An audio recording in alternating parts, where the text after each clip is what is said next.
जय श्री राम दोस्तों। आज मैं आपको बता रहा हूं कि धनु राशि के जो जातक हैं उनके लिए वर्ष 2024 में फरवरी मास का जो राशिफल है वह कैसे रहने वाला है काल चक्र के अनुसार। दोस्तों, हर बार की भांति हम भगवान सूर्य नारायण को साक्षी मानते हैं और भगवान सूर्य नारायण इस समय आपके ग्रह गोचर के अनुसार बैठे हुए हैं द्वितीय भाव में।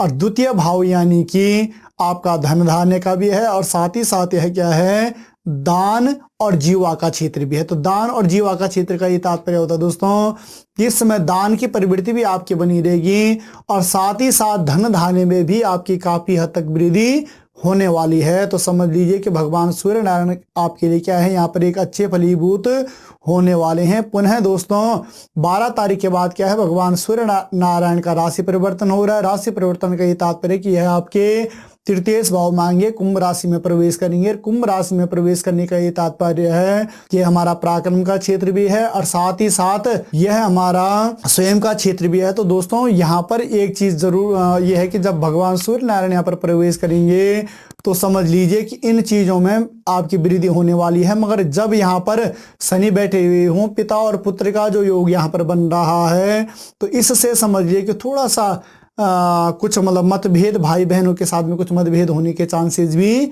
बनने वाले हैं। उसके बाद पुनः हम आते हैं भूमिपुत्र मंगल। तो भूमिपुत्र मंगल बैठे हुए हैं हमारे लग्नेश क्षेत्र में। लग्नेश क्षेत्र का ये तात्पर्य है कि लगन में जब यह बैठे हुए हों, धनु राशि में यह बैठे हुए हों, तो यहाँ पर यह हमारी क्या है, हमारी विनम्रता में, हमारे गौरव इत्यादि में यह क्या करने वाले हैं, बढ़ोतरी करने वाली है। यानी कि हमारे स्वभाव में भी काफी परिवर्तन इस समय देखा जाएगा मंगल के दृष्टिकोण से। और पुनः मंगल का क्या है, 4 फरवरी के बाद दोस्तों मंगल का भी राशि परिवर्तन हो रहा है। यानी कि हमारे द्वितीय भाव मांगे, द्वितीय भाव होता है कुटुंब का। और साथ ही साथ दोस्तों जब कुटुंब के क्षेत्र में भूमिपुत्र मंगल जाएंगे तो भूमिपुत्र मंगल का हमारे ग्रस्त जीवन में या हमारे पारिवारिक जीवन में एक विशेष हाथ होता है। तो समझ लीजिए कि यह समय हमारे लिए क्या है, कुटुंब परिवार के साथ में भी एक अच्छा सामंजस्य यह बनाने वाला है। और साथ ही साथ धन धान्य, क्योंकि दोस्तों धन धान्य, मेरा बार बार कहने का ये तात्पर्य कि जो क्षेत्र ही होता है द्वितीय भाव में, दूसरे घर में कोई भी ग्रह बैठता है वह हमेशा क्या करता है, धन धान्य से संबंधित कार्यों में हमारे हमेशा बढ़ोतरी करवाता है। और साथ ही साथ अगर हमारा एक अच्छा उस समय प्रयास रहता है तो अवश्य ही वह हमें अच्छा फल प्रदान यहाँ पर करने वाला होता। तो मंगल भी इन कार्यों में आपकी क्या करने वाले हैं, बढ़ोतरी करने वाले हैं। पुनः हम आते हैं दोस्तों बुध। तो बुध बैठे हुए हमारे द्वितीय भाव में और द्वितीय भाव जीवा का भी होता है और साथ ही साथ हमारे वाणी का होता है। तो अगर आप कोई एक कुशल प्रवक्ता इत्यादि हैं या आप सिंगिंग क्षेत्र में आपका लगाव है तो दोस्तों वह यह क्षेत्र इस समय आपके लिए, यह समय क्या है, अच्छा रहने वाला है बुध के दृष्टिकोण से। क्योंकि बुध वाणी का विशेष रूप से, बुध वाणी का कारक भी होता है और साथ ही साथ जीवा का, जीवा से जो भी हम चीजें कह लेते हैं दोस्तों, खेल ही सारा जीवा का होता है। यानी कि हमारे मुंह से जो भी वाक्य निकल जाते हैं, जो बातें, जो शब्द निकल जाते हैं, उनका जीवन में बहुत बड़ा प्रभाव कई बार पड़ जाता है। यानी कि कई बार आपने देखा होगा कि कोई भी सिंगर एक ऐसा कोई गीत गाता है कि उसके गाने से ही उसके कई अच्छा प्रभाव समाज में पड़ता है और वह वहीं से क्या हो जाता है, पद प्रतिष्ठित हो जाता है। तो समझ लीजिए कि यहाँ पर जब बुध वाणी के क्षेत्र में बैठे हुए हों, जीवा के क्षेत्र में बैठे हुए हों, तो बुध के दृष्टिकोण से भी यह समय आपके लिए अच्छा रहने वाला है। पुनः बुध का भी राशि परिवर्तन होगा भगवान सूर्य नारायण के साथ में। और सूर्य नारायण के साथ में जब इनका राशि परिवर्तन हो रहा है तो ये समझ लीजिए कि सूर्य तुल्य ही है यहाँ पर आपको फल प्रदान करने वाले होंगे। पुनः दोस्तों हम आते हैं देवगुरु बृहस्पति। तो देवगुरु बृहस्पति बैठे हुए हमारे पंचम भाव में। पंचम भाव में जब देवगुरु बृहस्पति बैठे हुए हों तो समझ लीजिए कि यह क्षेत्र हमारा क्या है, विद्या बुद्धि का भी है, यश का भी है और साथ ही साथ संतान का भी है। तो इन कार्यों के लिए यह क्षेत्र इसमें आपका क्या है, लाभप्रद रहने वाला है। अगर आपको काफी समय से संतान सुख प्राप्त नहीं हो पा रहा था, इस समय का प्रयास आपका सार्थक रहने वाला है। और विद्यार्थियों के लिए भी यह समय क्या है, विद्या बुद्धि के लिए अच्छा रहने वाला है।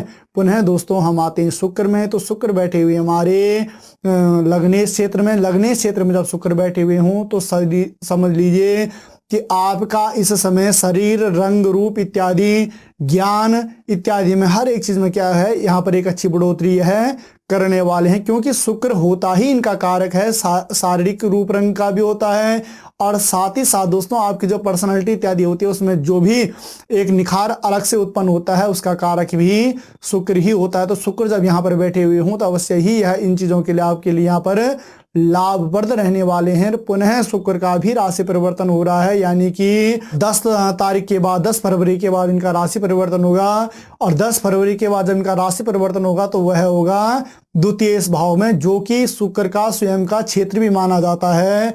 और शुक्र का जब यह स्वयं का क्षेत्र माना जाता है तो हर एक कार्य जो कि इस क्षेत्र से, इस भाव से लिया जाता है, यानी कि धन धान्य संपत्ति कुटुंब इत्यादि का, इन सारी चीजों में आपको एक अच्छा फल प्रदान होने वाला है। यानी कि ओवरऑल अगर हम शुक्र के दृष्टिकोण से भी देखें तो आपके लिए समय अच्छा रहने वाला है। पुनः हम आते हैं शनि, तो शनि बैठे हुए हमारे तृतीय भाव में। तृतीय भाव में शनि बैठने का ये तात्पर्य दोस्तों कि यह, जैसे कि मैंने आपको पहले ही बताया कि भगवान सूर्य नारायण के साथ में जब शनि की युक्ति बन रही है यहाँ पर तृतीय भाव में शनि का ये तात्पर्य है कि यह जब इनके साथ में युक्ति बनेगी तो थोड़ा सा आपके लिए यह समय टफ रहने वाला है, मगर उससे पहले का जो अगर हम समय माने तो यह पराक्रम की में भी वृद्धि करेगा, और साथ ही साथ स्वयं को भी आपको एक अच्छा लाभ प्रदान करने वाला होगा। मगर 12 तारीख के बाद जैसे ही भगवान सूर्य नारायण आपके तृतीय भाव में प्रवेश कर रहे हैं, यानी कि शनि के क्षेत्र में प्रवेश कर रहे हैं, तो यहाँ पर थोड़ा सा यह क्या करेगा,